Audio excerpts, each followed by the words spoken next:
네, 오늘 본문의 말씀을 통해 함께 나눌 제목은 레알 그리스도인은 정말 참된 성도, 진짜 그리스도인 이런 뜻의 제목입니다. 요즘에 그리스도인들 욕먹는 교인들이 아주 많은 추세를 우리가 안타깝게 보고 있습니다. 원래부터 그랬을까요? 자, 오늘은 성경을 통해서 우리가 어떻게 출발을 했는지 성경을 통해서 그리스도인 됨을 살펴보고 우리의 본분을 되찾기를 원하는 그런 마음에서 함께 말씀 나누기를 원합니다. 사도행전 11장에 보면은 이 그리스도인은 칭호를 받게 된 최초의 장소가 안디옥인데요. 안디옥 교회인데요. 그 안디옥이라는 곳에 교회가 세워지는 과정을 사도행전 11장에 담고 있습니다. 이 안디옥은 예루살렘에서 북쪽으로 480km 정도 떨어진 북쪽에 위치한 로마에 속한 이제 그러한 도시이죠. 자, 여기는 로마 제국 수리아 지방의 수도인데 로마, 그다음에 알렉산드리아, 그다음으로 세 번째로 큰 도시가 바로 안디옥이에요. 이 안디옥이 지금은 시리아와 국경을 접하고 있는 터키 지역으로 이렇게 분류가 됩니다. 사도행전 11장 19절 21절에 이 안디옥에 어떻게 교회가 시작됐는지를 이렇게 소개하고 있습니다. 그때의 스데반의 일로 이뤄 환란으로 말미암아 흩어진 자들이 베니게와 구브로와 안디옥까지 이르러 유대인에게 말씀을 전하는데 그 중에 구브로와 구레네의 몇 사람이 안디옥에 이르러 헬라인에게 말하여 주 예수를 전파하니 주의 손이 그들과 함께 하시며 수많은 사람들이 믿고 주께 돌아오더라. 이렇게 기록하고 있습니다. 이 안디옥 교회가 탄생하게 된 그 출발점을 언급한 부분이에요. 여러분 거기서 뭔가 발견하셨습니까? 중요한 내용이 있어요. 이게 뭐냐면 이 안디옥 교회의 출발 전제가 뭐냐면은 굉장히 아주 좋지 않은 상황이었다고 하는 거죠. 이게 뭐냐면 성경에는 그때 스데반의 일로 이뤄. 자, 스데반의 일로 인해서 저들이 환란으로 말미암아 흩어진 자들이 안디옥까지 이르렀고 그 중에서 헬라인에게 전도해서 예수를 믿고 돌아왔더라 하는 얘기예요. 그래서 안디옥 교회가 세워졌다고 하는 거죠. 그러니까 안디옥 교회가 출발되는 지점은 스데반 집사의 그 죽음의 사건, 그 순교의 그 환란이라고 하는 거죠. 그 환란을 당해서 사도 외에는 다 흩어졌어요. 성경엔 그렇게 기록되어 있잖아요. 사도행전 8장 1절에 사울은 그가 죽임당함을 마땅히 여겼다고 기록하고 있고, 그 다음에 그날에 스데반이 죽던 그날에 예루살렘에 있는 교회에 큰 박해가 시작됐어요. 그래가지고 사도 외에는 다 유대와 사마리아 모든 땅으로 흩어졌다고 기록하고 있습니다. 이렇게 괴로움을 만나고 믿는 자가 어려움과 공경에 처하게 되면서 환란으로 인해서 저들이 흩어짐을 당하는 매우 불리하고 어렵고 저들이 가장 비천한 지경에 놓여 있는 상황에서 안디옥까지 이르러서 그런 와중에 예수 그리스도를 전파해서 예수를 믿는 사람이 생겨나기 시작해서 그렇게 해서 안디옥 교회가 세워졌다고 하는 거죠. 굉장히 의미 있는 대목이에요. 그럼 안디옥은 어떤 곳이냐? 제가 아까 이제 로마의 수도, 수리아 지역의 수도라고 설명드렸습니다만은 당시 로마에서 세 번째로 큰 도시인데 어느 정도 위용을 자랑하냐면 그 길이 전부 대리석으로 깔려져 있고 중앙대로가. 그 다음에 옆에는 대리석 기둥들이 세워져 있고 거기에는 가로등 불을 밝혀가지고 정말 세계에서 아주 유일하게 밤마다 대리석에 달아놓은 가로등이 환하게 휘황찬란하게 거리를 비추는 그런 도시, 굉장히 아주 발달한 도시입니다. 굉장히 멋있는 꿈의 도시이죠. 그래서 아주 화려하고 요란한데 얼마나 화려했는지 로마의 귀족들이 그 소원이 내가 만약에 은퇴하게 되면 남은 모든 여생을 여기 이곳 안디옥에서 보내고 싶다 이렇게 말할 정도로 안디옥이라는 도시가 정말 화려하고 불빛이 아주 잘 되어 있고 그렇게 발달한 도시였습니다. 그런데 이런 도시가 문제가 발생을 합니다. 왜냐하면 도시는 우리 인류 역사로 창세기에서부터 도시가 건설되면서 이 도시가 하나님을 대적하는 쪽으로 발달되는 그런 현상이 항상 많이 존재하고 있습니다. 이 안디옥이 발달하다 보니까 그 자체에 문제가 생기는 거죠. 사람들이 몰려오기 시작합니다. 인구가 폭증을 하죠. 그러니까 주거 환경이 모자라죠. 그러니까 저들이 그 기존의 목조 건물에다가 그 위에다가 더 한 층 더 쌓을 수 있는 데까지 쌓아서 그 아파트처럼 계속 집을 공간을 만들어야 됐고, 그 다음에 사람들이 많다 보니까 이제 물이 부족하죠. 공동 우물에서 갖다 먹는데 여기 이제 하수 시설이 충분하지 않아서 여기를 갖다가 아주 그냥 예절이 없는 도시인들이 그 오물을 자기네 집 발코니에서 그냥 길바닥에다가 막 뿌리는 일이 생겨나기 시작을 합니다.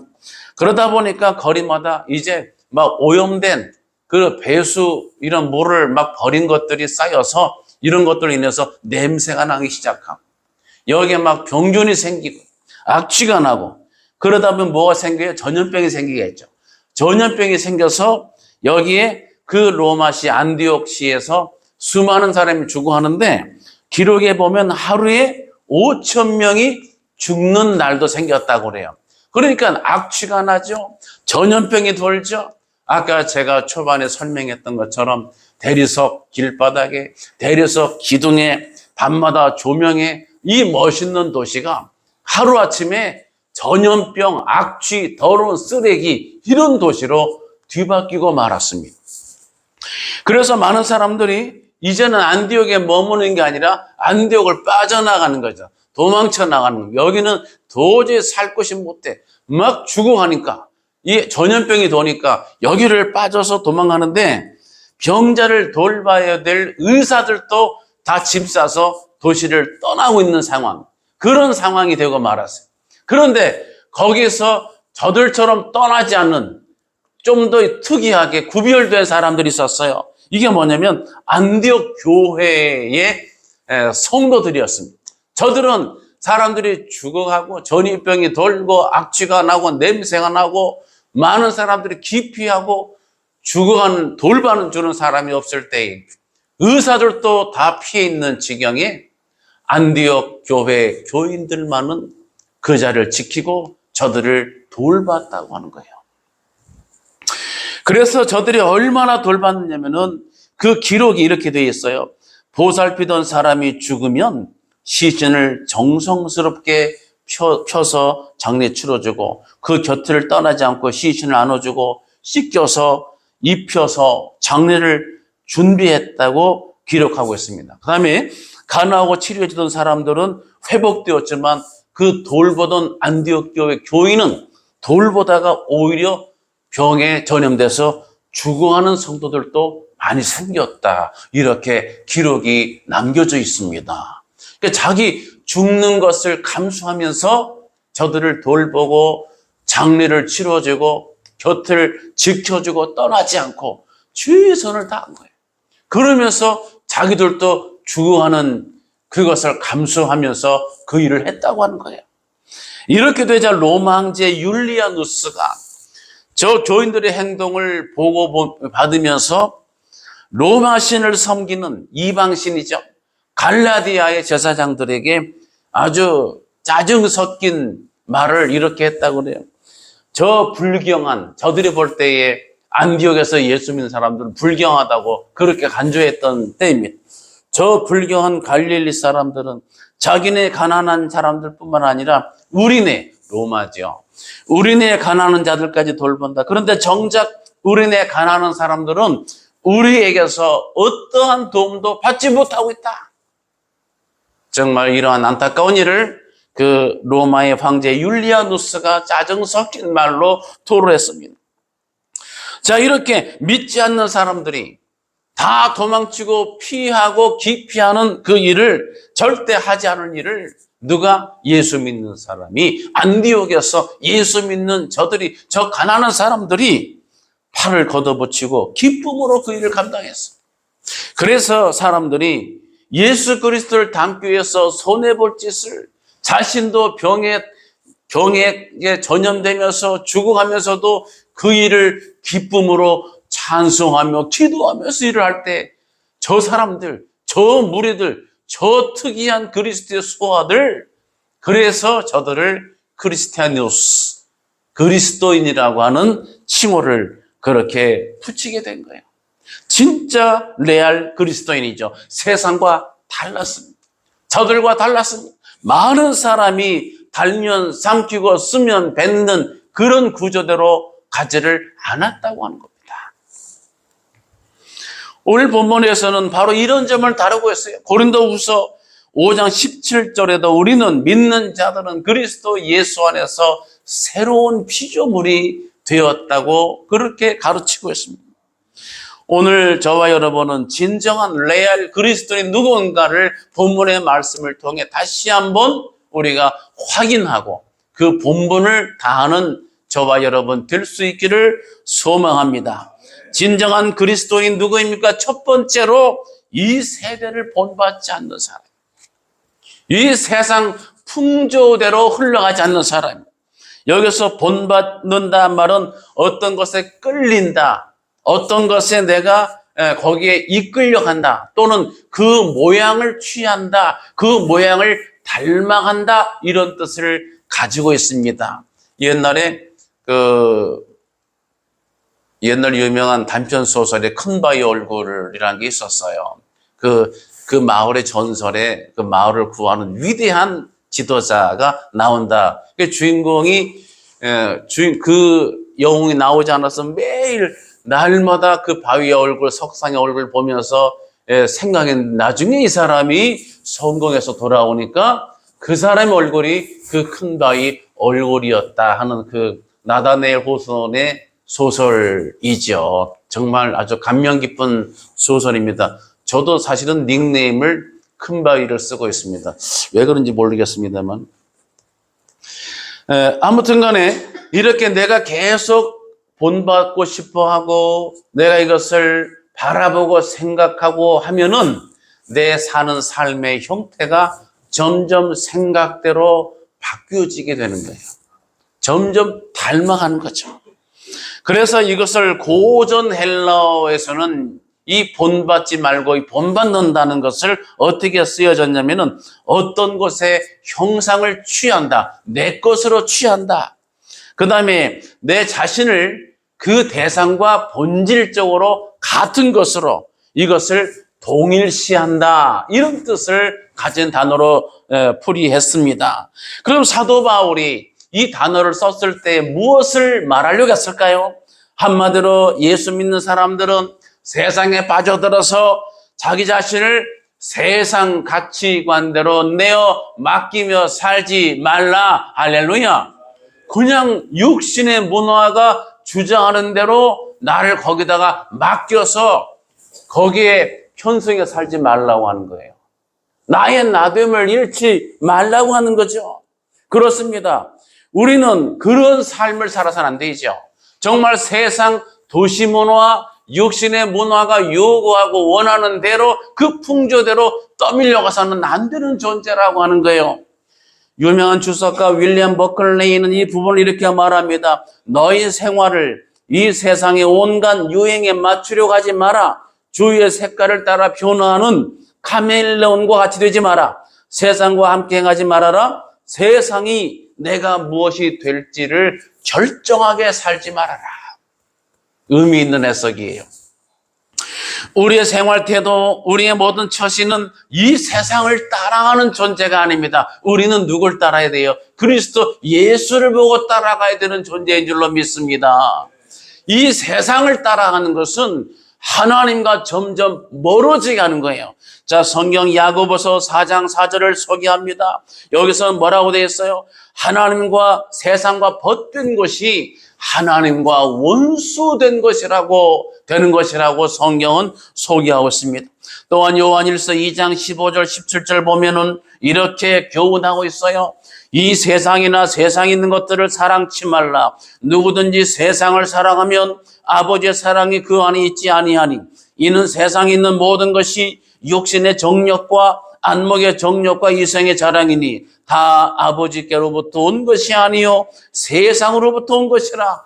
이 세상도 그 정욕도 지나가되 오직 하나님의 뜻을 행하는 자는 영원히 거하느니라. 할렐루야.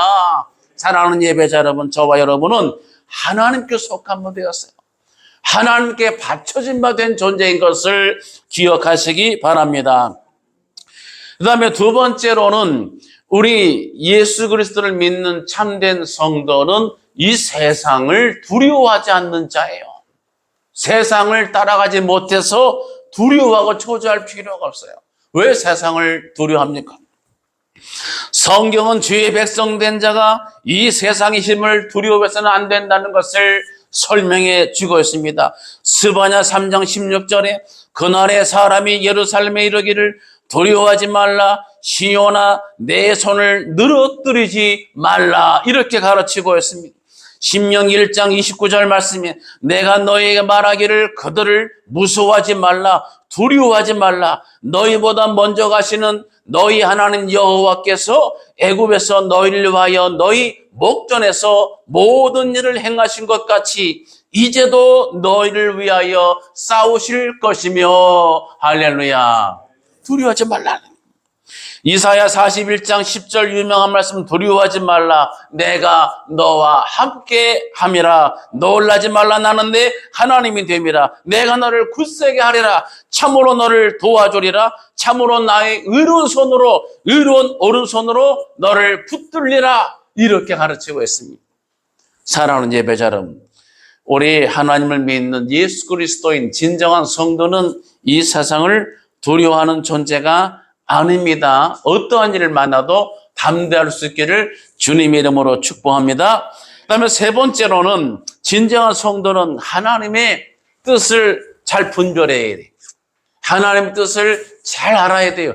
그렇지 않습니까? 내가 사랑하는 사람의 그 뜻을 원하는 바를 내가 잘 모른다면 그건 사랑이 아니겠죠. 그 일방적으로 그런 스토커로 분류될지도 몰라요. 그 사랑하는 사람이 뭘 좋아하는지를 알아야죠. 저도 어떤 분이 식사 대접하는데 제가 설명한 바처럼 제가 먹고 싶은 것을 골라야 되는데 무조건 제가 설명한 것처럼 제가 좋아하는 것보다 그분이 원하는 거를 이걸 드시라고. 어제도 안수식에서 식사하는데 제가 좋아하는 음식 있지 않습니까? 반찬을 떠먹는 거예요. 뷔페 음식은. 제가 원하는 걸 골라왔더니 어떤 선배 목사님이 그런 거 먹지 마. 이거 먹어. 이게 좋은 거야. 예, 저한테 반강요 아닌 강요를 하셔서 예 하고 대답만 했습니다만은 속으로 과열고 저는 이것이 더 좋아요. 가로 닫고. 제가 먹고 싶은 걸 먹어야지. 하나님을 사랑하는 사람은 하나님의 뜻을 잘 분별할 줄 알아야 되는 줄로 믿습니다. 그런데 오늘 로마서 12장 이 본문의 말씀에서는 하나님의 뜻을 세 가지로 풀어서 설명합니다. 이걸 잘 이해하셔야 돼요. 하나님의 뜻을 뭉뚱그리지 않고 이것을 분해했습니다. 여러분도 그 음식 하실 때 맛있는 식당에서 맛있는 음식을 잡수시게 되면 여기에 뭐가 들어갔는가를 분석하시더라고. 잘 아시는 분들은 제가 아는 여자 목사님도 요거는 뭘 어떻게 넣고 분석이 나와요. 놀랄 노자예요. 저는 그냥 맛있다인데 요거는 어떻게 데친 거고 뭐를 넣고 이건 먹어보니까 뭐를 또 가미시킨 거라고 탁탁 나오더라고요. 자, 오늘 말씀에 그와 같이 말씀에 하나님의 뜻을 그냥 하나님의 뜻이야 이렇게 말하는 게 아니라 하나님의 뜻을 세분해서 세 단계로 구분했다는 것, 이거를 우리가 주목해 볼 필요가 있어요. 첫 번째는 하나님 뜻이 선하시다. 선하신 뜻이에요. 하나님의 뜻을 여러 사람들이 말할 때에 이구동성으로 자기가 겪은 자기가 체험한 하나님의 뜻이라고 하는 견해를 내놓기 일쑤입니다. 자, 우리가 하나님의 뜻을 언급할 때 가장 먼저 짚어야 될 기초 개념이 바로 선하냐 그렇지 않냐. 하나님은 선하시기 때문에, 할렐루야, 하나님이 선하세요. 하나님이 선하시기 때문에 하나님이 지으신 모든 것도 선하세요. 그래서 하나님이 천지를 창조하실 때에 하나님 보시기에 어땠다고요? 좋았더라가, 이 토부가 선하다 뜻이 함께 있어요. 하나님이 선하시기 때문에. 그래서 우리가 주의를 할 때, 하나님 뜻을 분별할 때 가장 첫 번째 기본 기초 단계가 선한 것이냐 악한 것이냐, 이렇게 질문을 하면 됩니다. 하나님은 선하십니다. 그래서 우리가 직장을 선택할 때에도, 자녀들의 진로를 결정 또는 선택할 때도, 내가 어떤 일을 결정해야 될 때에 하나님 뜻을 내가 정확히 세밀히 잘 모르겠거든, 첫 번째로 기초 매뉴얼이 이것이 선한 것이냐 선하지 않은 것이냐, 이것을 스스로에게 물어볼 수 있기 바랍니다. 이것이 가장 기본 단위예요. 그러므로 우리는 매사에 레알 그리스도인, 정말 진실한 진짜 성도 그리스도인은 우리 삶에서 항상 여러 가지 둘 중에 하나 고르게 된다면 그 중에서 가장 선한 것을 선택할 수 있는 신앙인 되시기를 축복합니다. 두 번째 뜻을 우리가 분별하는 뜻은 하나님의 뜻, pleasing, 기뻐하시는 뜻이에요.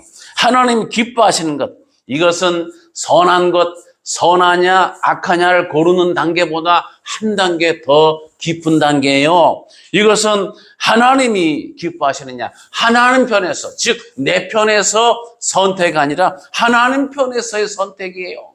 하나님 편에서. 그래서 하나님의 영광과도 연결이 되어 있어요. 하나님의 영광을 구하는 것이 바로 하나님이 기뻐하시는 거죠. 시편 149편 4절에 여호와께서는 자기 백성을 기뻐하시며 겸손한 자를 구원으로 아름답게 하심이로다, 이렇게 기록하고 있어요. 자기 백성, 자기에게 속한 바 된 주의 자녀를 우리 하나님이 기뻐하신다고 성경이 기록하고 있습니다. 신명기 7장 7절에는 하나님의 기뻐하심이 특이한 부분이 소개되고 있어요. 이스라엘 민족을 선택하신 그 하나님의 동기인데요. 여호와께서 너희를 기뻐하시고 너희를 택하심은 너희가 다른 민족보다 수요가 많은 연고가 아니라 너희는 모든 민족 중에 가장 적으니라. 가장 적어요. 수요도 적고 가장 적어요. 아주 부족해요. 이렇게 이 땅에 낮은 자, 가난한 자, 정말 상처받은 사람, 빈곤한 데 있는 그러한 지경에 있는 백성들을 우리 하나님이 기뻐하세요. 그들을 찾으세요. 그들을 긍휼히 여기시는 하나님이시라는 것이죠. 그렇습니다. 사랑하는 예배자 여러분, 하나님이 기뻐하시는 쪽을 내 마음을 기울여 생각할 수 있다는 것은 뭐예요? 하나님과의 관계성이죠. 하나님과의 관계가 좋아야죠. 내가 무엇을 주세요? 그래서 우리 한국 교인들이 그냥 달러를 많이 번다며요. 막달러 그래서 달러가 뭐 한국 사람이 많이 가지고 있다. 미국에서 실제로 한국 사람이 현금을 많이 가지고 있어서 무슨 강도의 표적이 되기도 했잖아요. 지금이야 뭐 다 이제 카드를 갖고 다니겠습니다만은 한국 사람이 달러를 많이 갖고 다녔다는 소문은 많이 들려왔습니다. 그냥 막달라 말이야. 그냥 막달라는 기도가 아니라 하나님을 기쁘시게 하는 기도로 기도하는 내용도 점점 바뀌게 되는 거예요. 내가 구하는 것이 그전에는 물질이고 건강이고 눈에 보이는 것만 막 구하다가 하나님과의 관계 속에 들어가게 되면 하나님의 영광을 구하게 됩니다. 하나님의 이름을 영화롭게. 그래서 나를 위한 것을 구하는 것에서 하나님을 기쁘시게 하는 쪽으로 나아가게 된다고 하는 거예요. 사랑하는 예배자 여러분, 내 삶에서 이것이 옳으냐 그러냐, 다시 말하면 이것이 죄가 되느냐 되지 않느냐, 이렇게 내가 용납받을 수 있는 정도의 질문을 하고 살았다면 그것은 초보 단계예요.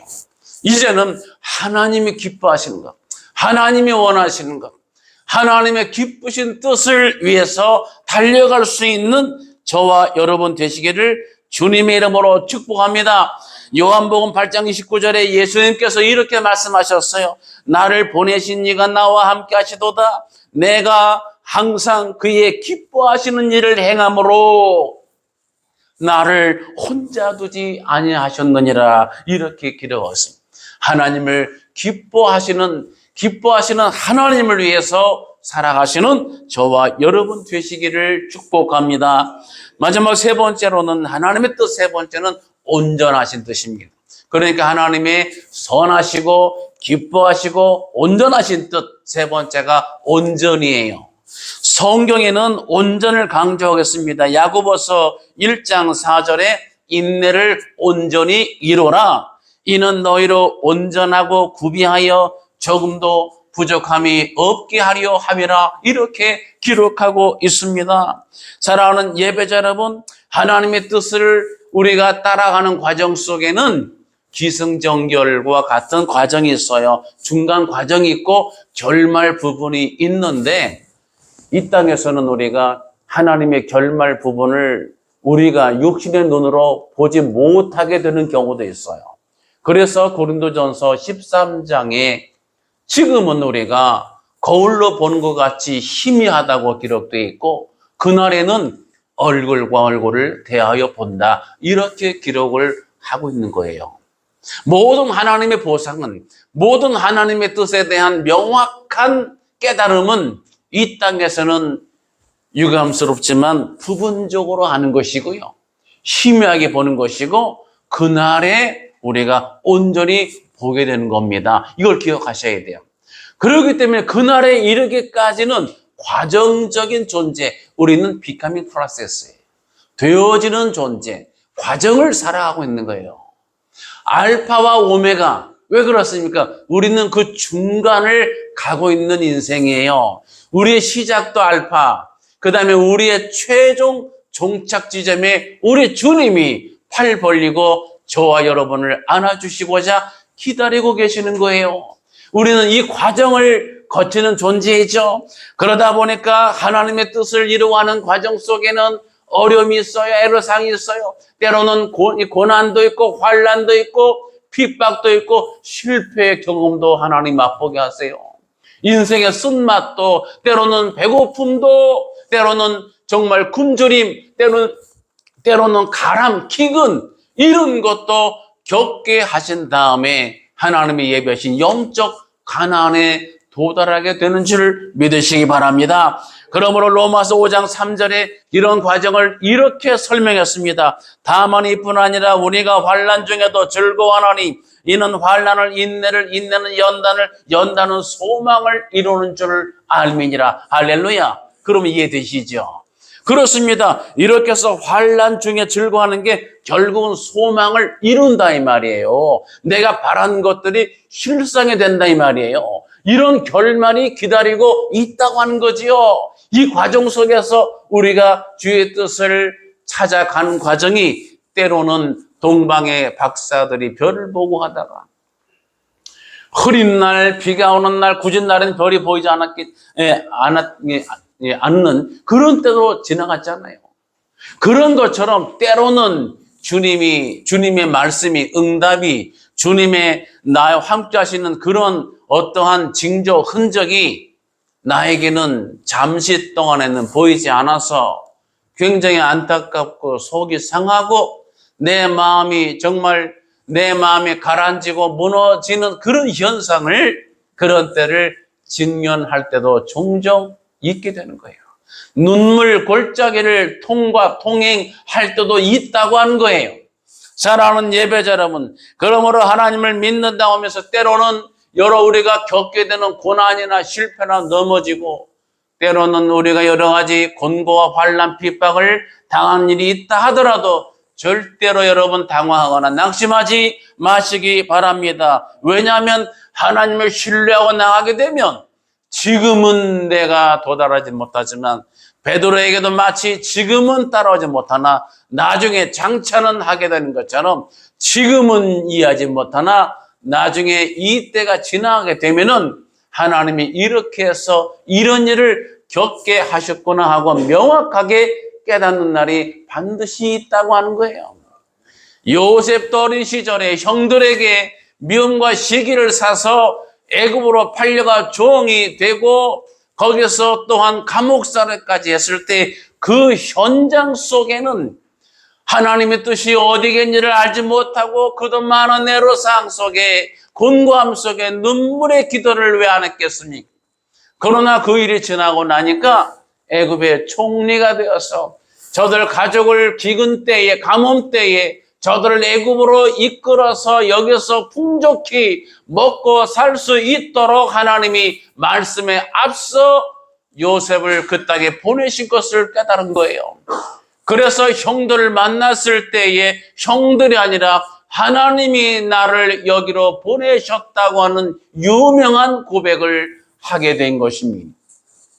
사랑하는 예배자 여러분, 그러므로 우리는 신앙생활에 있어서 하나님의 뜻이 당장 눈앞에 보이지 않는다고, 하나님의 뜻이 내가 명확히 이해되지 않는다고, 하나님께 기도했는데 응답이 더디 이루어진다고, 하나님께 소망을 두었는데도 나에게 어떤 손해가 있고 고난이 있고 어려움이 있다고 해서 여러분 절대로 낙심하지 마시기 바랍니다. 이 모든 것들이 재료가 되어서 하나님은 이 좋은 귀한 결과를 예비하셔서 기다리고 계시는 줄 깨달으시기 바랍니다. 그러므로 사도 바울은 그 임한 로마서 8장 18절에 이렇게 기록했습니다. 우리가 알거니와 하나님을 사랑하는 자, 곧 그의 뜻대로 부르심을 입은 자들에게는 모든 것이 합력하여 선을 이루느니라. 할렐루야.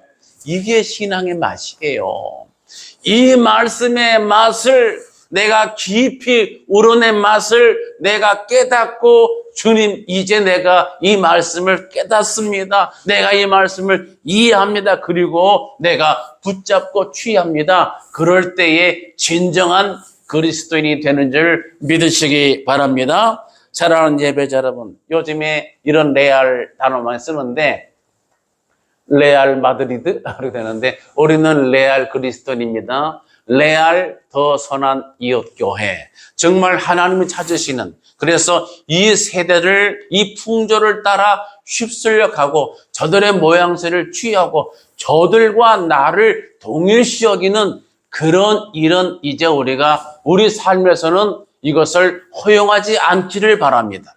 그리고 우리는 살아계신 하나님 뜻을 두시되 가장 초보적인 단계로서는 선한 것이냐 그렇지 않은 것이냐, 우리가 매사에 선한 것을 추구하시고 그 다음 단계로 한 단계 올라서시면 내 필요한 것보다 더 나아가 하나님이 원하시는 것, 하나님이 기뻐하시는 것을 위해 살아가는 그리스도인.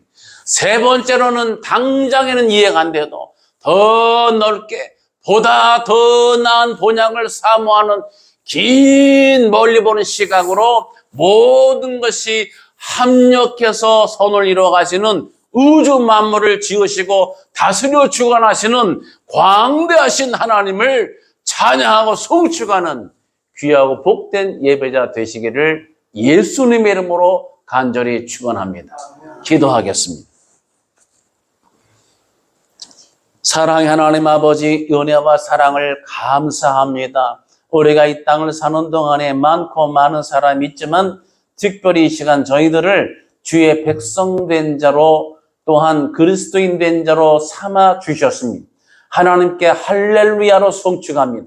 이제 우리가 그리스도인 되었을 때에 무늬만 그리스도인, 형식만 그리스도인이 아니라 정말 속, 본체, 본질에서부터 정말 구별된 진실한 참된 그리스도인 되기를 원합니다. 이 세대를 본받지 않는 자 되기를 원하고 하나님의 선하시고 기뻐하시고 온전하신 뜻이 무엇인지를 잘 분별해서 하나님을 보고 세임을 얻어 담대히 믿음으로 나아가는 천국 백성 되게 하여 주시옵소서. 믿사옵고 감사드리며 예수님의 이름으로 간절히 기도드리옵나이다.